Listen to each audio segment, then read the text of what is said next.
We begin the new year with a powerful question. What if strength, as we've defined it, is no longer what we need?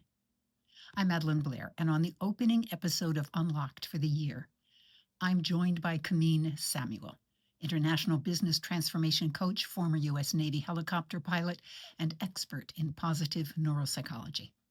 Together, we explore why being strong stops working at a certain point, why thriving begins not with effort, but with safety, and how feeling enough becomes the gateway to a life we actually want to live.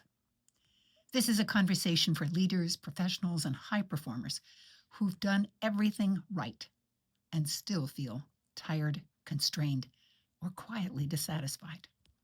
Join us for a deeply human conversation about what it means to lead, live, and begin again. This time from a place of truth instead of endurance.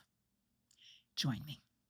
I'm Madelyn Blair, host of Unlocked here on E360 TV, Thursdays at noon and again at 8 p.m. Eastern, and on YouTube, Spotify, and Apple Podcasts.